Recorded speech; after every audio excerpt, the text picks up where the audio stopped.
There you go. Recording is in progress. So good evening to everyone, and very, very nice to see you all in a manner of speaking. And thank you for coming to our very first Northwest Ceramics Foundation Zoom speaker series. The Northwest Ceramics Foundation acknowledges the land on which we work is the unceded shared territorial traditional territories of the Coast Salish peoples, including the Musqueam, the Squamish, and the Tsleil-Waututh. Additionally, we support the following statement. The Northwest Ceramics Foundation stands in solidarity with all communities marginalized due to race, ethnicity, sexual orientation, or age, and commits itself to opposing racism in all its forms. So we have about 80 odd people registered for this Zoom, which is very exciting, and quite a few are from out of province. So there's faraway Ontario. So for the Northwest Ceramics Foundation, this is a momentous event and our very first Zoom, as I said. So welcome everyone. We're very pleased once again to be able to showcase our speaker series. It's something we've been doing since 2008. And if you go to our website, you'll see that we've had well over 30 speakers come through Vancouver. They used to come to us and give wonderful talks. The Northwest Ceramics Foundation is a nonprofit. It's a charitable foundation run by a volunteer board of 10. The generosity of donors and ceramicists across BC make programs such as this speaker series possible, and we're very grateful for their support. Our speaker tonight is Samantha Dickie, whom we will introduce in a moment. But first, we have a few housekeeping items to mention. If you've learned about this talk through social media, but would like to receive your own notification or emails about upcoming events from Northwest Ceramics Foundation, please visit our website, www.nwcaf.ca, so northwestceramicsfoundation.ca. On every page, you will find a link that will let you to sign up and receive emails and notifications from us.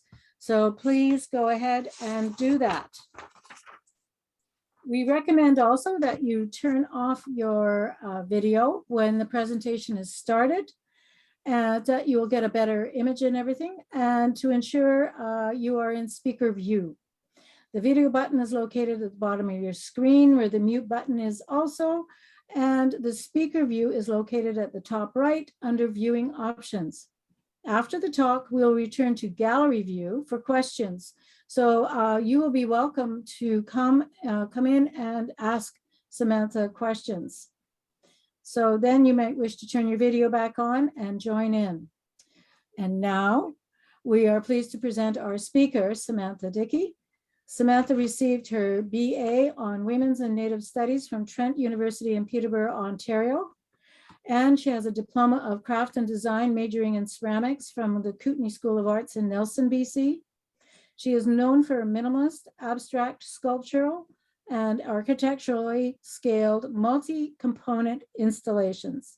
She has been the recipient of numerous national and provincial grants and awards.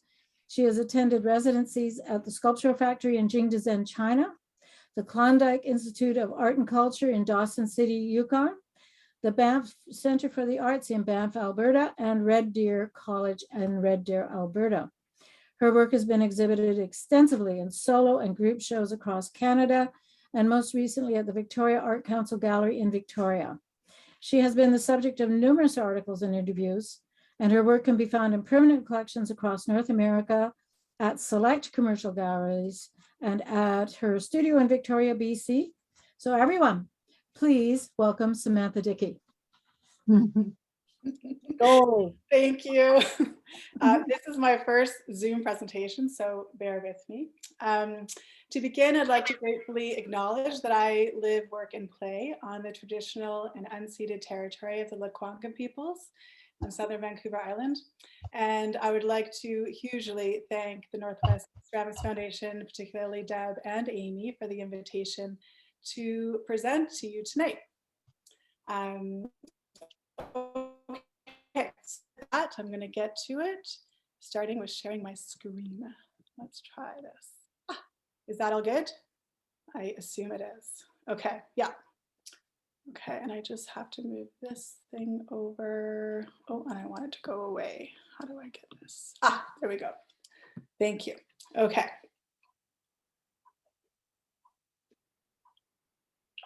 Okay, here we go. The benefit of being a mid-career artist is having the opportunity to reflect over the past 20 years when I began working with clay in a little community studio in Peterborough, Ontario during my undergrad in Women's Studies and Native Studies at Trent University. In that little studio, I was using clay as a means of creative expression that was new in my life. I got so obsessed with pottery that the owner of the studio let me have his keys to stay late into the night so that I could throw pots while listening to his opera music super loud with my blue punk hair and old 90s grunge army pants and Doc Martens. And in those late nights, I had my first creative aha moment of feeling the incredible experience of being completely immersed in what we call the creative zone, where time and space stand still. 20 years later, my work is much more complex, but I can look back and recognize the threads and themes that have informed my work from the start. At the time, I thought that my feminist politics and my clay work were two separate things, two opposing ends of the pendulum that I had to choose which to focus on. Many years later, I realized that they are, in fact, in and of the same roots. I believe that as artists, it is not random why we do what we do, even if we are not aware of it. There are specific reasons we are drawn to what we are drawn to, a personal aesthetic rooted in our particular identity, our instinctive questions, and our personalities. I'm looking at the points of intersection in my practice. Today, I'm going to pull apart some of these threads. I'll touch on the evolution of my creative process, including the conceptual development of my work, along with the sources of my aesthetic inspiration. And I'll inject some points about making large-scale work for public exhibition and commission. I'm looking forward to any questions you might have, and we'll have time at the end to talk together.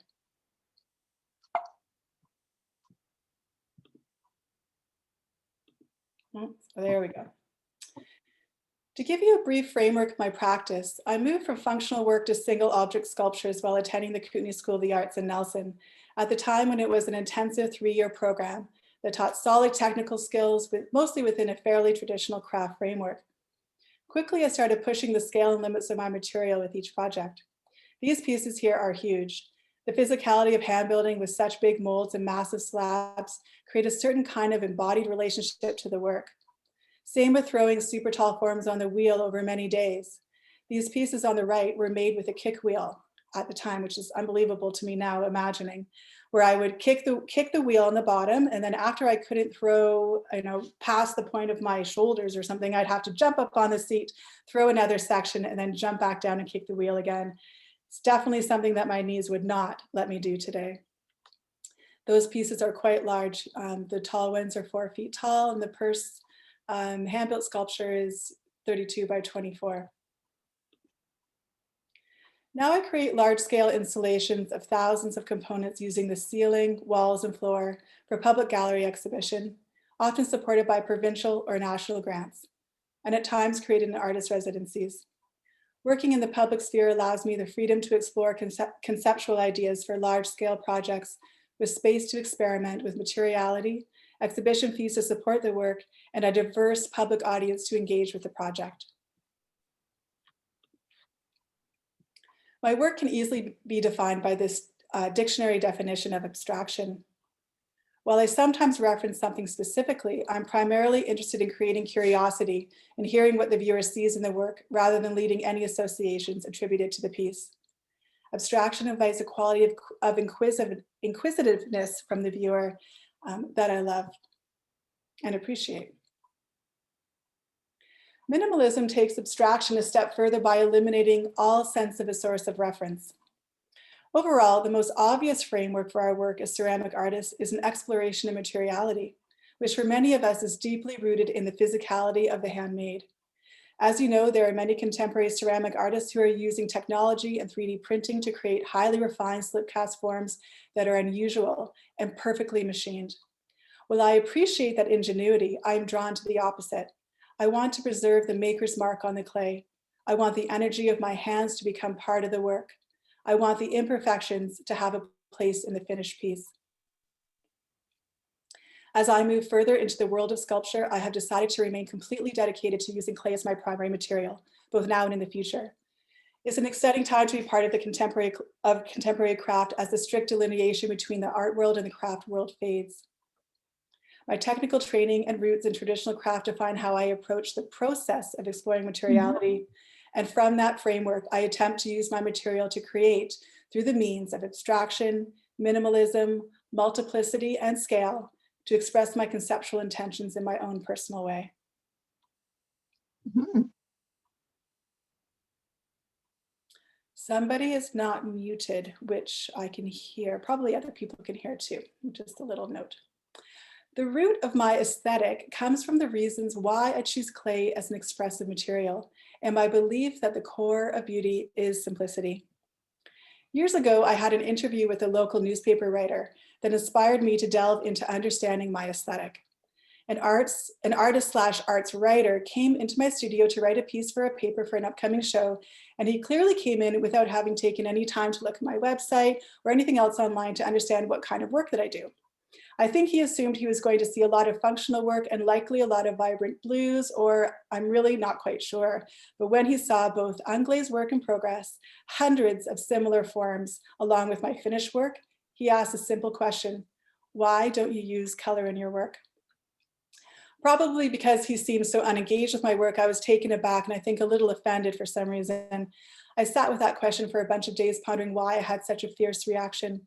And I realized the answer is not random or happenstance, that my aesthetic is specific and for specific reasons that are in fact a visual definition of who I am, what I believe in, and why I choose clay as my material to work with.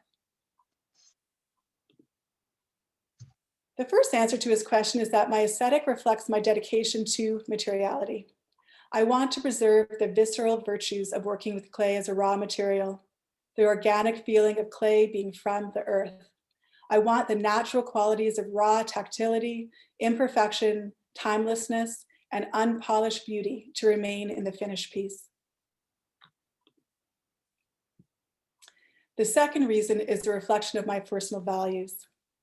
My feminist politics ground me in the ethics of celebrating imperfection as beauty, asserting a sense of intentional unadornment, where the natural marks, the raw naked skin, the flaws of time are intentional and preserved. Understanding my aesthetic is a link to seeing that my artwork and my politics are not separate entities, but in fact in and of the same place inside me. It comes out in all the work that I do, and sometimes I have the opportunity to address it not just aesthetically, but also conceptually. This piece is from an exhibition in Vancouver as part of a Gendered Voices series that was curated around the premise of changing notions of women in our culture today. I titled this piece, "Your Body is a Battleground," drawing on the iconic Barbara Kruger quote. In brief, the 9 3-foot-tall abstracted figures with roughly cratered skins were designed to embody the dichotomy between subject and object that imbues the complex relationship between the external gaze and the conflictive internal narratives that may encompass women's diverse experiences with their bodies.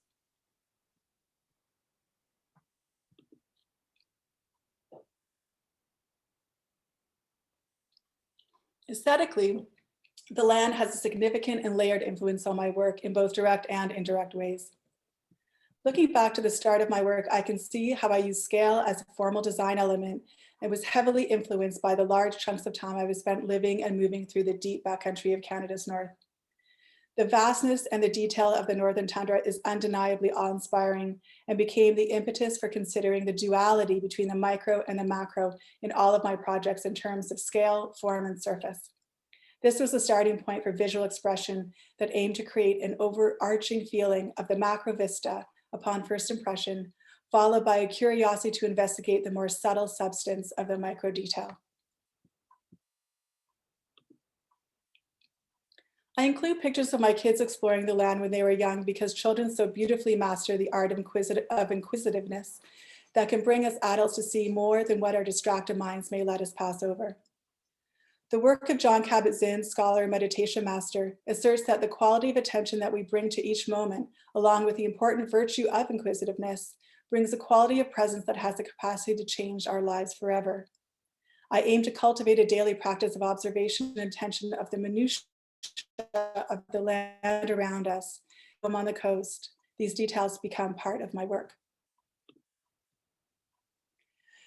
In using simple forms and surfaces, I'm incredibly attracted to the subtlety of color and texture. Like the swaths of these West Coast shorelines, there is a certain quality of timeless complexity infused by compelling subtlety that I aim to imbue in my work. Agnes Martin, minimalist painter, is a huge inspiration in terms of her investigations of subtlety and color and line. I saw a retrospective of her work at the Guggenheim in New York and was blown away by the power of subtlety that she had mastered. The image on the bottom is a detail of a large installation that was recently exhibited that is directly inspired by her work.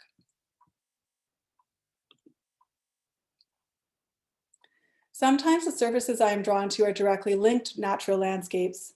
These images of the salt flats in Peru show the gorgeous subtlety with variations of natural earthy color. Luckily, as potters, we can use the salt and soda kiln to infuse that element of quiet movement and organic variation to our surfaces that seem timeless. I use atmospheric firings to accomplish the same dry elemental surfaces in some of my work. The uncontrolled play of fire, smoke, and organic materials keep a feeling of curiosity fresh for me in planning how to preserve certain earthy qualities for specific pieces.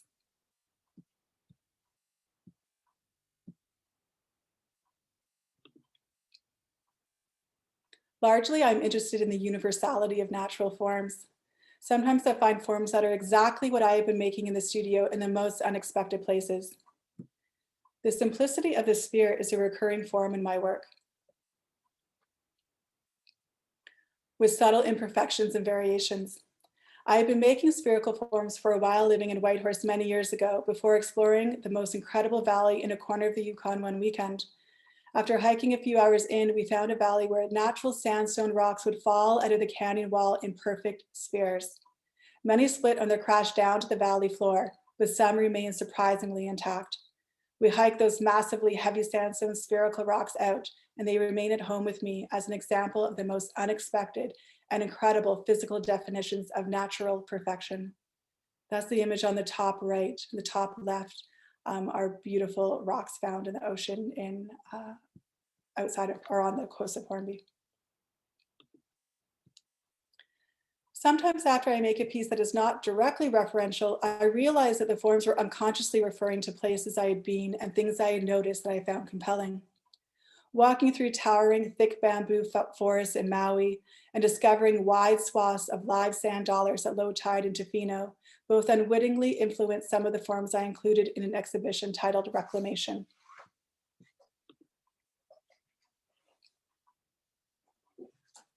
The incredible architecture of the natural world seems unfathomable, and at times it becomes a direct point of reference for a new sculpture.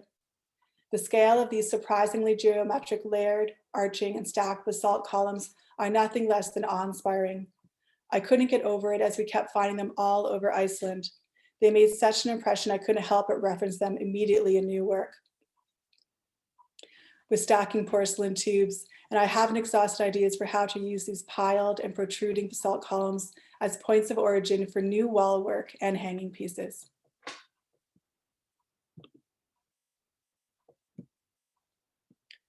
Travel has influenced my work not only in terms of filling my well with curiosity, inspiration, and fresh perspective, but also through the use of specific images that I've taken around the globe.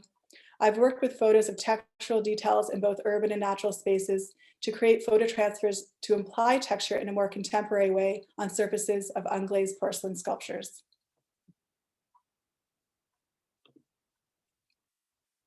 Urbanscape references a cityscape and the relationship of urban space to natural space with undulating forms and photo transfer. I think this duality is a curiosity for me because I grew up in a completely urban context in Toronto with parents who couldn't pay to go camping, and yet I had an insatiable need to be deep in nature since I decided who I was and what was important to me at I think around 15. What is familiar from the past and present is infused into this piece for me. The piece on the top written on the body, I'm going to talk about a little bit later. The transformative power that the earth will reclaim its natural state has been a point of reference in my work for many years. There is beauty in decay, whether it is rusted, degrading objects under the forest floor, the marks of water and time, or the enveloping jungle around the temples in Angkor Wat. I consider these natural processes on the planet, in life, and inside our individual selves. These piles of rusted pipes and parts are from old abandoned industrial sites, slowly aging and breaking down, scattered throughout the Yukon, the remains of what was once a thriving industry. I find a particular quality of beauty to these piles of decaying forms, knowing that the earth is reclaiming them. I've spent 20 years unearthing such objects as points of reference in my work, and my studio is filled with forms, both man-made and natural, that are in various states of timelessness or degradation. I've dedicated multiple exhibitions to examining this relationship of the natural to the man-made and the nature of reclamation. Piling these smoke-fired forms on the floor of the gallery and hanging them hanging pipes in a swath, was the beginning of using the space as a gallery in a way that was more aligned with how one might find degrading objects, the beginning on a path towards moving sculptural work towards installation. Big shifts in my art practice have happened while attending art residencies. I've had the opportunity to attend a handful of incredible residencies throughout my career when time has allowed around being a full-time parent. The first residency I attended was at the Banff Centre in 2003, where I had the luxury of time to be uninhibited in what I was creating, and consequently my work expanded into something much more expressive. At the time for me, working in the studio became an act of catharsis for the death I was grieving during that year. Looking back, it was part of exploring the beauty of decay in a personal context around the transformative nature of birth and death.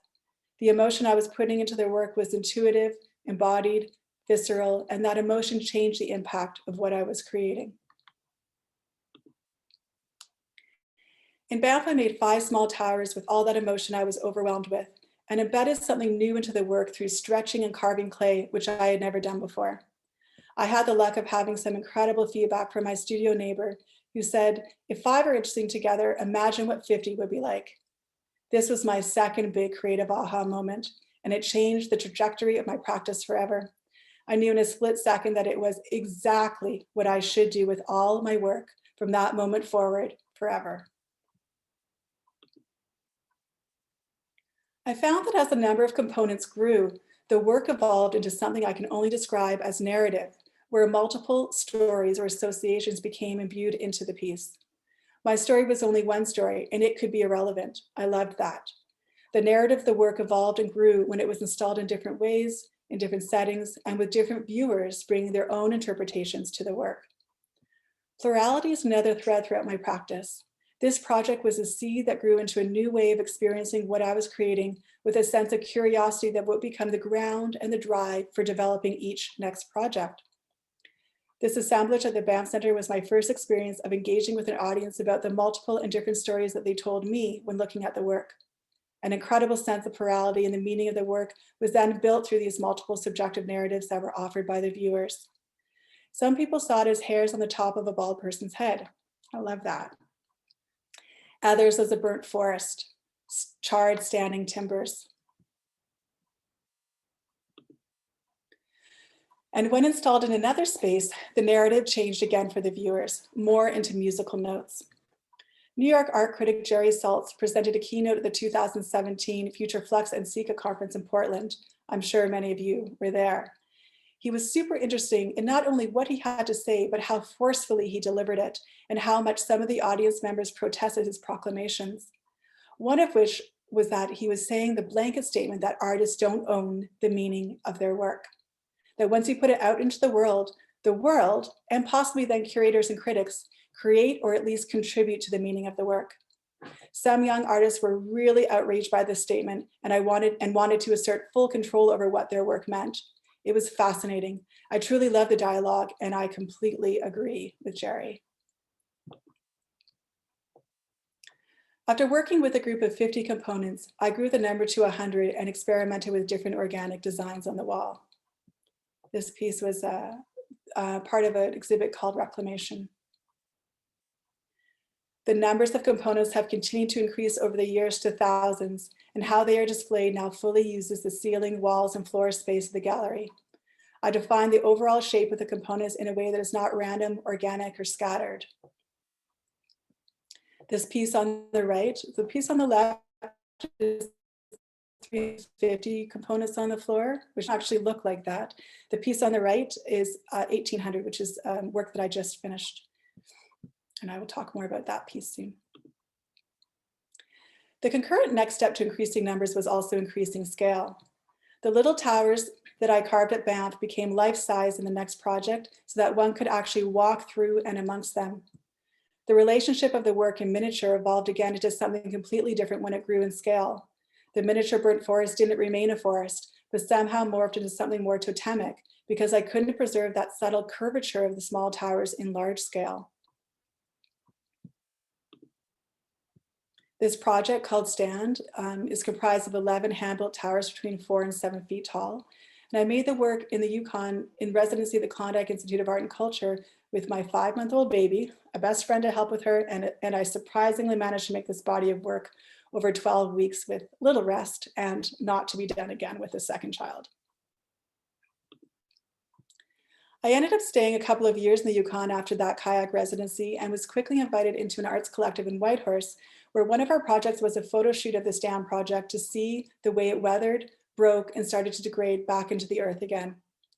After the project went to a few public galleries in Alberta and BC, it was shipped back up north where we installed the towers on the land at my friend's property outside of Whitehorse. Oh, sorry there. 15 years later, I was really surprised to be contacted by the Louis Vuitton team in Paris. I don't know how they found me on the west coast of BC for a store across the continent.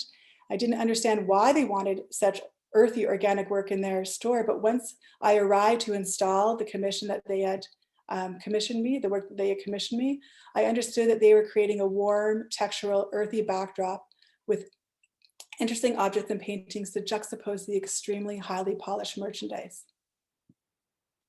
Oddly, I was recently commissioned again to build similar sculptures for an elite hotel in Kauai. This is the project I'm currently working on that you can see behind me in my studio. Deadline is coming up in a week or two.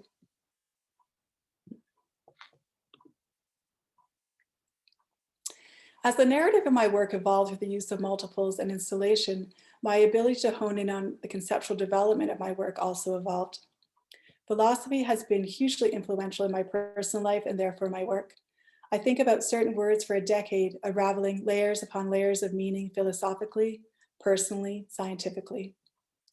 As dualities have served as a cornerstone for my curiosities, like the micro to the macro and the urban to the natural, which have informed the design and inspiration of my work, conceptually the duality of time and space, experienced as a feeling of spaciousness versus constraint, has been a particular preoccupation of mine. When I look back, I have been considering the occupation of space in our lives since I was in university fighting to claim space in political protest. Now, as a mom of 2 kids, I experience space as the opposite, something quiet that we crave and don't have enough of. Spaciousness to dream, to wonder, to absorb, the root of contemplative practice.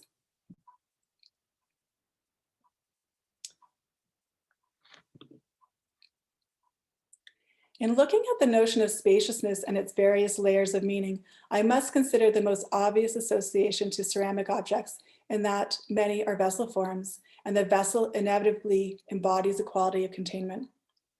I often prefer making work where I think of the interior space commanding the definition of what the form will be, that the space inside is held only by the skin of the clay, and that what's contained inside is far more interesting than what is on the outside, even if it's darkness or a window through.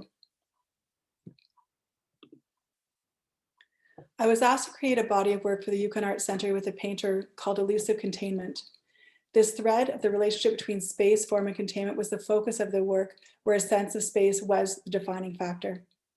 This project really was a starting point for me in terms of thinking about space, not just as contained space inside a form, but also linking a visceral experience of space to the visual narrative and thinking about identity and the spaces that we occupy. Personal space, private space, public space, secret space, perceived space, lack of space. I spend a lot of time thinking about the universal things that defined our humanness, our need to be loved, to be seen, to contribute, to care for others. And in looking at that philosophy, it's clear that our humanness is based on relational experiences that are imprinted upon us by the outside world. The interior world contained within us is often vastly different from the exterior image we project, and it's formed and morphed by our daily experiences. I'm most curious about the contained spaces within us and the truth of how we experience our humanness. This work is abstractly figurative, with small peepholes into the enclosed private interior space held within. Many years after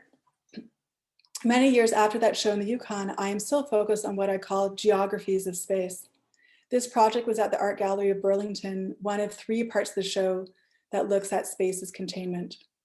Written on the body is a spine-like line of 45 bulbous forms spanning 22 feet of gallery wall, exploring space as containment. The interior space defines or creates the body of the object, where the exterior form acts simply as skin and bone to hold the intimate space within, where we hold our thoughts, emotions, memories, clarity, fortitude, and intuition.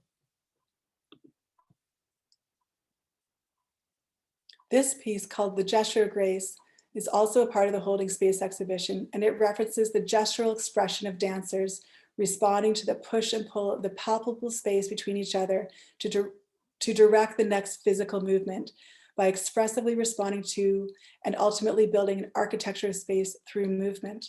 I consider this space as a conduit. My daughter, who is a dancer, this piece is directly inspired by watching her dance at Arts Umbrella in Vancouver a number of years ago. That was quite a difficult program to be invited into. So the caliber of the dancers was totally incredible. And we were allowed to go as parents one day into the space to watch what was happening. And instead of being able to sit anywhere we wanted, the instructor had us sit down and along a line of empty chairs where people were placed at random with different spaces between each person. And so it created this kind of undulating line. The dancers were outside of the room. And then we were asked at certain points to stand up and move our body and pose in different ways and then sit down. And as the dancers came in, they responded to the line, the architectural line of bodies and how their bodies were changing shape, and responded through the space, through that architecture of space, to push and pull the air between them, to respond to what was happening with the forms of line from the parents. It was pretty amazing.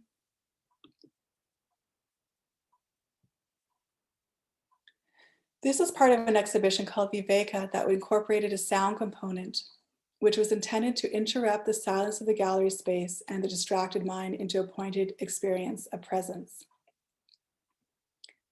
Stillness is not just about the quiet, but also about a pause, about the space between sounds. An incredible ecologist by the name of Gordon Hempton dedicates his life work to recording the sounds and silences in nature. In his incredible attunement, he describes silence not as an absence of sound, but as an absence of noise. He also states that quiet is the element of discerning what is essential. Sound connects everything. Silence is not a luxury, it is essential.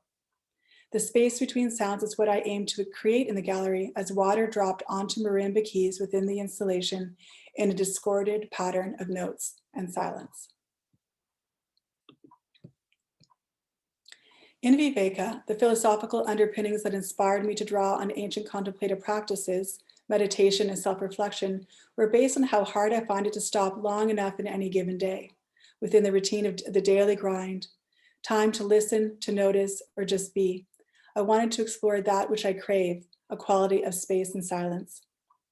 Some people described this exhibition with a feeling like they were underwater in the calm vastness. Others saw the sound and patterns as a heartbeat, a cellular framework of aliveness. In my research on contemplative neuroscience, Richard Davison, a neuroscientist who has pioneered research on the positive effects of contemplative practices to the brain and to health, looks at the brain mechanisms that are the underpinnings of our emotional states and documents how contemplative practices actually change our brain chemistry.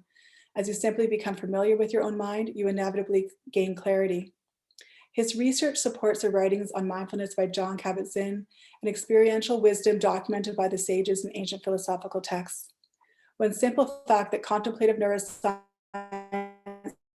supports is the notion that by noticing moment, you radically slow down time. And as we know that when time slows down, we feel more spaciousness inside ourselves. The yearning for space is palpable in our fast-paced world as we constantly orient ourselves around the tyranny of time, a phrase that Pico Iyer has coined.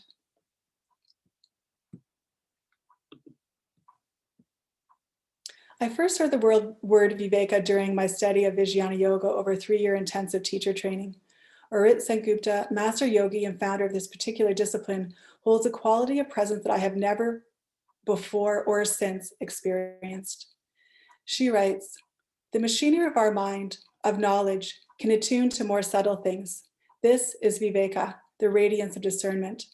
We can watch in ourselves the function of integrating, the function of differentiating our emotions and agitations.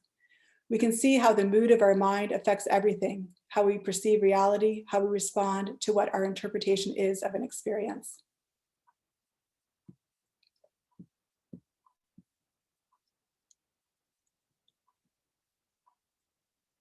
This is the mindfulness that scholars like Jon Kabat-Zinn teach about and what neuroscience is now supporting. The need for space for contemplative practice is undeniable in our culture and for our health. When Viveka moved to the Comox Valley Art Gallery, there was no audible sound in this variation of the installation. And interestingly, people still reference the quality of sound, of heartbeat, of the ocean. I think that the stillness allows space to act as a conduit, like a tuning fork that magnifies a subtle vibration of aliveness. When I think of the concept of space as expanse, I immediately feel the day I was dropped off with 7 friends, all of us 19 or 20 years old, into the middle of the tundra in the mountains in a very remote part of the Yukon on a little creek called Bear Creek, which is a tributary to the Wind River, which is the start of a 50-day expedition paddling across the territory. It was the biggest feeling of expanse I had ever had, and it was completely overwhelming how small we felt with the hugeness of the land around us. I had never been surrounded by so much space in my life. There is a particular feeling being totally absorbed by the enormity of the land and feeling so small. These are the feelings I want to transpose in my work, where the relevance and irrelevance of our lives coexist within us. It is a bizarre and very powerful feeling connecting us to everything else.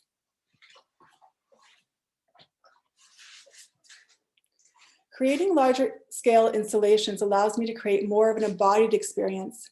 In this case, the feeling of expansiveness of space. This project is called All We Can Do Is Keep Breathing and consists of 1,350 porcelain components. I'm just going to interject a side note about installation because this was the largest installation that I had ever done in one single piece. And the most difficult installation I'd ever done. I'm happy to talk more about details like this in the question period, but I just wanted to note that, you know, I did this installation as a site on site without sufficient time. And in creating a site-specific installation, a gallery across the country that I couldn't go and see ahead in person created some very specific challenges. Namely, that when I arrived for the installation week, I realized that my plan to create a canopy of forms overhead would not work well in such a contained, round space. With the canopy, the eye would travel, extending the work outwards. This space needed a contained form to draw the eye into the center. Thus began a new plan to fill an 8-foot diameter sphere with 1,350 components, hung with microfilament, a true challenge of visualizing volume. With this work, I wanted to create a sense of extracting the experience of being in nature without being in nature, the rawness, not so much a classical understanding of beauty, but tapping into the visceral experience of being in the presence of nature, which is an embodied experience. The feeling I had the day canoeing through the vast northern wilderness. My intention was to manifest a moment of contemplation where time pauses for a moment, where the infinite abounds and spaciousness pervades in and around us. I was thinking about the feeling of lying under the stars where it seems that the relevance and irrelevance of our lives coexist. The natural world in its vastness and repeated forms reminds us that we collectively belong to something far bigger than ourselves, while also remaining individually unique. In contemplating the simultaneous significance and insignificance of our lives, a feeling of wonder and awe permeate this paradox between the infinite and the personal, which is also the philosophical connection that I feel binds us to others and perhaps threads a common sense of humanity. I want to transpose the feeling from being in places like this image. I'm going to read to you a quote from an Icelandic photographer from Pico Iyer's book. And I just need to deal with my cursor. Here we go. Okay. As soon as I take out my camera, I find that stillness within, that deep sense of peace that I crave every day. I get lost in such a beautiful way that it's hard to describe. It's as though I find a place of me that I had lost without really knowing that I had lost it. As I sit quietly looking through the viewfinder, my senses become heightened. The smell of the earth makes me feel grounded. The sound of the waves crashing or grass rustling in the wind or bleating of a lone sheep in the distance makes me feel so alive. And the vastness is the vastness of what I see makes me feel expansive. This is what it is like to be in the now, which is really just to be still in mind and body. My photographs come from a place of emotion. They are not an attempt to capture the perfect image, but to capture the feeling I experience as I witness the things in front of me. This image is mine of a day that feels the same as what this passage describes, and this is exactly the quality that I aim to imbue within these installations. This project, Holding Space, continued this investigation of spaciousness. This is what I wrote about the philosophical premise for the show. Space is where we live. We cannot move without space. We cannot breathe without space. We entangle ourselves with space, and the space reshapes us. Space is what we fill. Space is what we hold. Space is what we leave behind. We are merged with the spaces around, between, and inside us.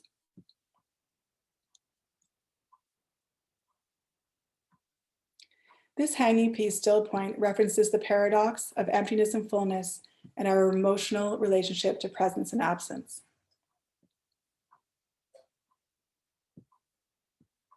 It's inspired by the ancient Buddhist song, all that is full, all that is full. With fullness, fullness comes. When fullness is taken from fullness, fullness remains. It is the emptiness inside this half sphere, suspended and buoyant, that fills the form with the quality of spaciousness that one might dive through like a vortex or cradle into like a womb.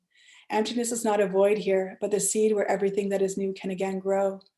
This spaciousness is the place to curl up inside and feel wrapped in, a pause with time to renew. A Moment in Time is my most current project that was on exhibition this fall in Victoria. It includes work from other exhibitions and also has a new site-specific installation. Over 4,000 components comprise this exhibition. The curator wanted the gallery to be blue to highlight the bone-like unglazed porcelain and the textural white glazed surfaces. It was a great decision. For the first time, I gave enough time to install this project without undue stress and the right team and with the right equipment. It took 5 days to install and 4 days to deinstall with a team of dedicated assistants. Considering how to hang, dismantle, crate, and ship the work is as important as making the work. The times when I hadn't considered this properly, the piece was inevitably ruined. The curatorial statement describes this exhibition well.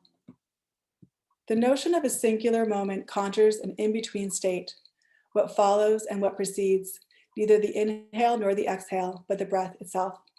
The 4 distinct ceramic installations Samantha Dickie presents here offer various approaches to this hovering state. By playing with perspective and the phenomenological experience of moving through the gallery space, she forces viewers to confront how they observe space, what they perceive, and ultimately question the way they experience her artwork.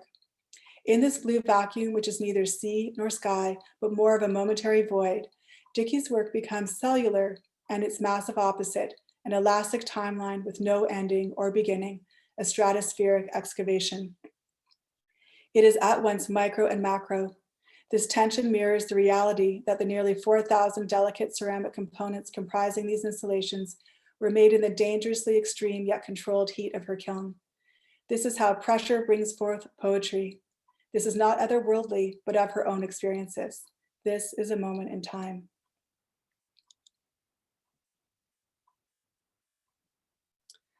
The small vault space that was a part of the gallery downtown Victoria, it allowed me to create a piece that I had in mind for many years. It's inspired by the work of Walter de Maria from 1977 called The Earth Room. He filled the entire floor area of a second floor story gallery in Soho, New York City with dirt. You just stand at the door and look into the 3,600 square foot space completely filled. It is an incredible sight. I don't normally make work that is directly inspired by another person's work, but this installation is the exception, as I wanted to use multiplicity to explore the relationship between solidity and spaciousness. The vault is 7 feet by 8 feet, just small enough to make filling it a huge challenge, but large enough to make an impression. I filled it with 1,800 hand-built components. The volume of this dense piece creates a counterpoint to the ethereal and buoyant qualities of the hanging pieces. It references the stratospheric, reaching into the depths of the earth through layers of time, bringing us to the present moment, a wisdom through antiquity. It is a deeply grounded space with a quality of subtlety and preciousness with the white on white surfaces. This piece is called Drop and is 750 porcelain components hung as two opposing circles facing each other. There's a quality of suspension in this piece specifically held through magnetic polarity, where the two layers are simultaneously drawing towards and repelling against each other. A suspended pause or space is captured in the middle, filled with shimmering lines. The linearity created through the filament in this piece, in conjunction with the varied porcelain forms, creates a formal columnar shape that directs the eye both to the ceiling and to the shadows on the floor, creating a stretched expansiveness. The blue created the most amazing images where the work seemed to be underwater. And the filament in all of these hanging installations create a sense of buoyancy to the hanging pieces that is integral to the part of the piece. It is very difficult to work with, but allows a feeling of aliveness to imbue the installation. The work slightly undulates with the flow of movement through the room if one pauses long enough to notice. This buoyancy holds the spaciousness between emptiness and fullness.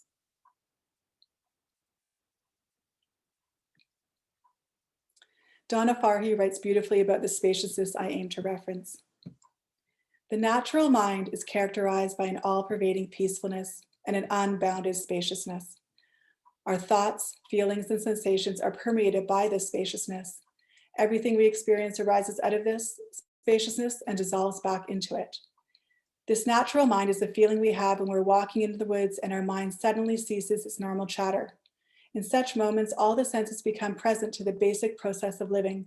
We take in the scent of the pine, the crack of the branch underfoot, the subtle hue of the moss, and the dampness of the air, and we feel a deep sense of belonging to everything that is living itself through us. We see the infinite reach the sky and the unimaginable depth of the ground we are standing on, and we realize we are that. That is the end.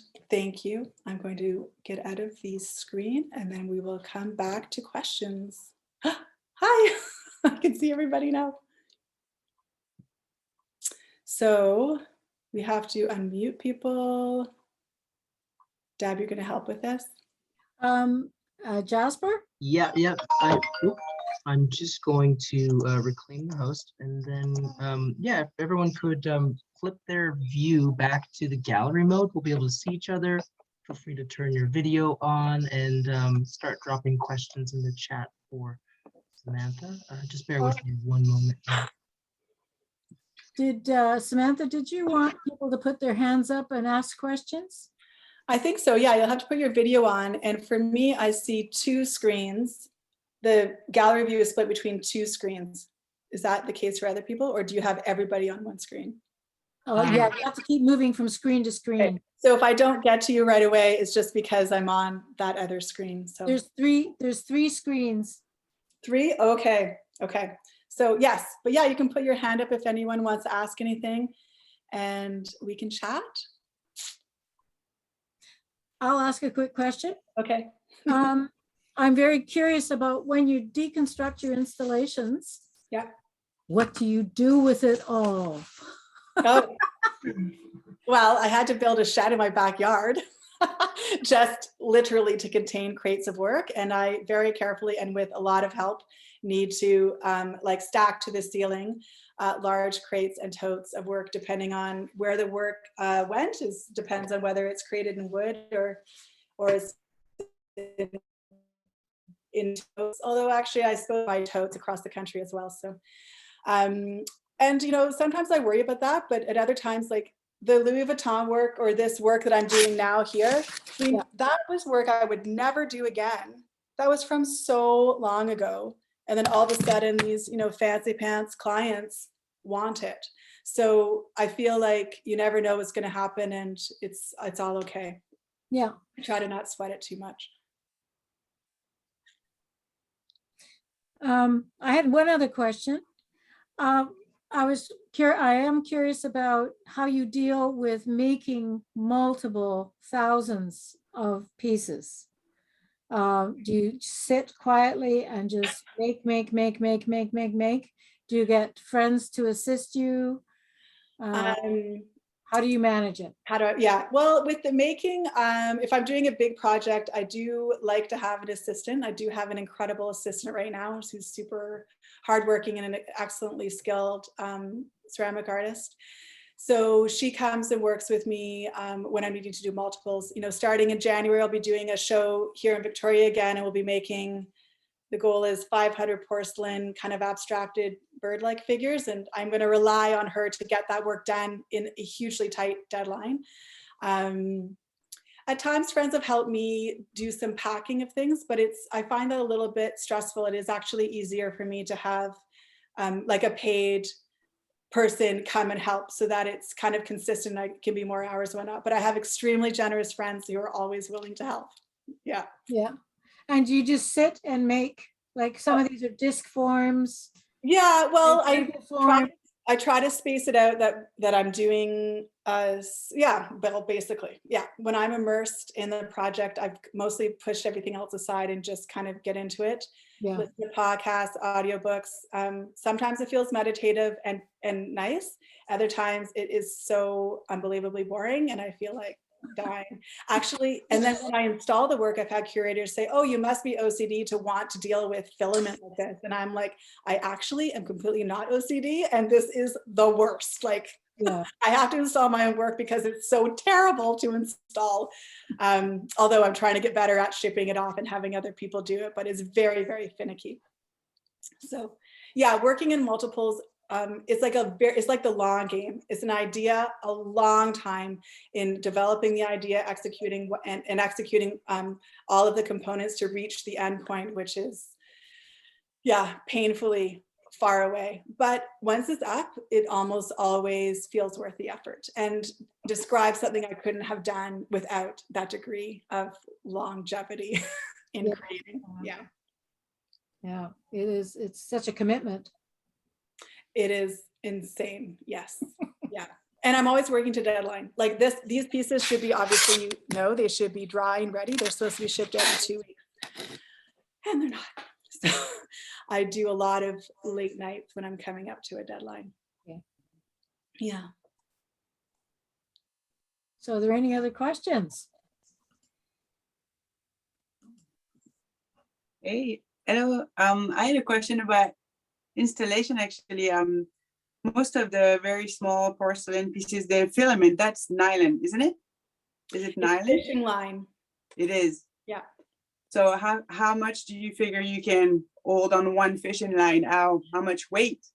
Oh, well, you can get fishing line for all different numbers of pounds of fish. So you basically can, you use the weight that is appropriate to the work. So if you go to a fishing store, you'll see that it comes in all different thicknesses and durabilities. And so it's really hard to do knots and everything. Yeah, it seems like very finicky. Oh yeah, it's like tens of thousands of knots. Yeah, because each knot is 5 times, and then the piece, like the drop piece that I was showing with the 2 circles suspended, each of those pieces had 3 holes with 5 knots each, and there's 750 pieces, plus what you knot at the ceiling. So it's a little bit bonkers for sure. So I had a really quick question also. What about hanging stuff on the wall? What do you think is best for you when you hang I have this piece, I have holes in it. I'm thinking about putting a piece of plywood in the back and Yeah. screw. I don't know what do you like to do when you're Well, you hanging? can- What's your favorite tricks and tips? I often, okay, so like, I consider the hanging when you're starting to make. So in that case, whether it's a line long enough to like attach the two ends and then hang off of a nail, or the work that I've done mostly is contained. It's a three-dimensional form. So I would have a hole in the back that then will fit a screw or a nail that has like a fairly substantial head to rest, and it's really safe on the wall then. All right. Thanks. Yeah. Any other questions? I have a question. Good. Yeah. Deb, can I ask a question? It's Amy. Oh yeah. Absolutely. I'm really curious about those enormous pieces. How did you fire them? Are they one piece? Are they? And then what did you do to secure them so they didn't fall down on a gallery visitor? You know, is there a Oh, steel like rod through them or? these ones that I'm doing behind me? With those, but Yeah. also you had a number of pieces where you had the tall towers and some of the Yeah. towers were. So that's what these are. That's what they'll be, is the Right. tall towers. And yes, so part of the whole making of the piece is hiring a metal shop to create the armature. And the armature is specifically, very, very specifically designed to an exact dimension of the base plate. There's a pipe that's welded up to a specific height, depending on the exactness of the piece.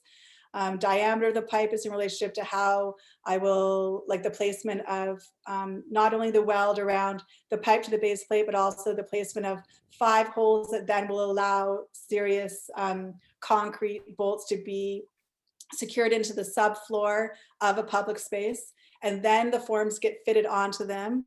And only because my amazing partner, Eli, is so smart about these things, he's been able to help me figure out additional ways to make sure that the work can't be moved. So when I build the work, there's a lip. I'll show you. Can you see that there? There's a lip on the bottom section that the top section gets fitted onto. So the dimensions and the exactness of the base of the top of the second section and the top of the bottom section is hugely important. And the first, when I first made that work in the Yukon, I didn't have a wheel. I wasn't able to consider that to the specifics that I needed to. And so I probably spent 80 hours grinding to be able to fit the pieces. This work is thrown in order to be able to have that lip fit well with the piece above it. And then it will also be braced inside with softer material that can attach onto the pipe to also hold it in place. Okay, I could see that for this, which is a permanent installation, but did you do all that for the 3-week installation that was in the, Yeah, you know? that's the same for any installation, except that I wouldn't bolt it into the floor. So it just stands with the armature, but it requires the armature. Right. Those pieces are in the backyard of, actually, that's true. The very first time I did it, oh, it's right. Actually, I didn't have an armature. I just had the lip, come to think of it. I'm now so used to doing the armature, and I've done only armatures for any large scale work again.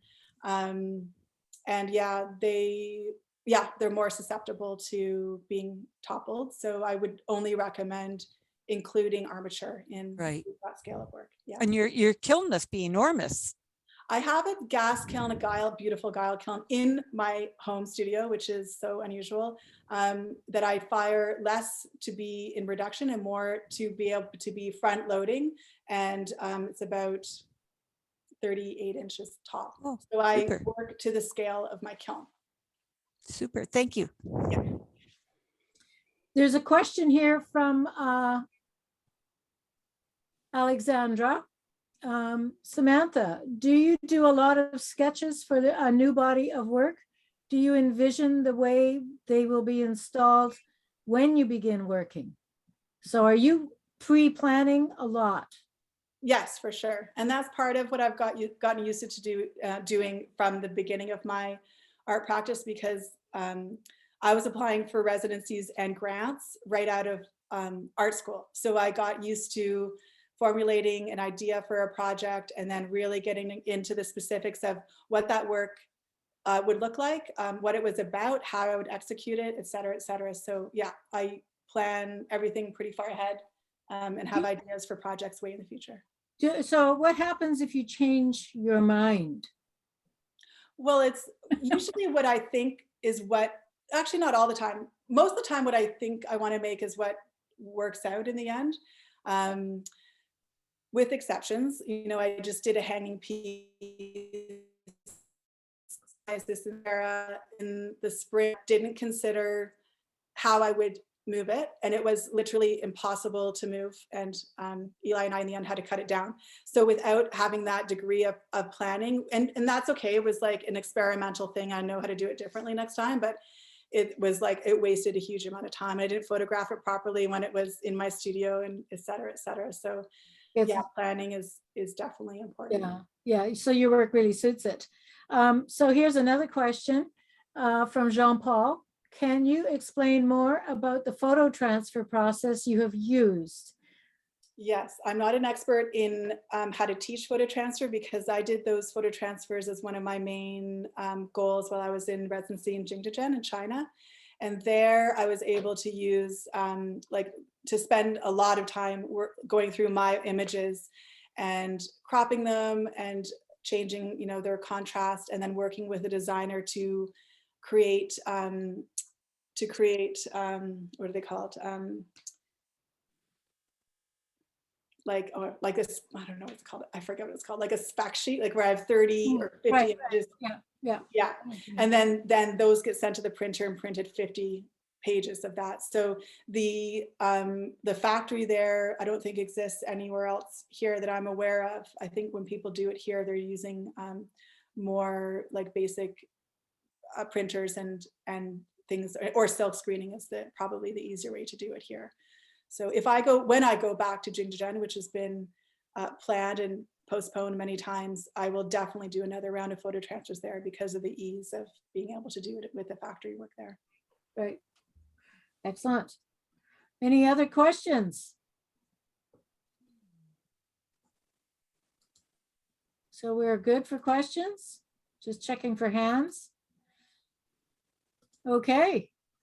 Well, thank you so very, very much. What a spectacular slideshow, and what spectacular work. And so impressive to see work that has been so thought out on so many levels, and that you can actually start with the thinking and actually complete with the making. And the installations. So it's wonderful, and thank you so very, very much. And does anybody else have anything they want to say? So again, we'll encourage you guys, go to our website, sign up for emails and notifications. This has been recorded, and Amy and I are going to figure out how to put these recordings onto our website somewhere. So, because there are a number of people who couldn't stay up so late and will want to see your presentation, Sam. So, we're going to try and figure out what to do with this recording. Okay. And thank you so much to everyone for coming. This was very fun to do. Thank you. It was beautiful. And all of you, I love it. So Thank you.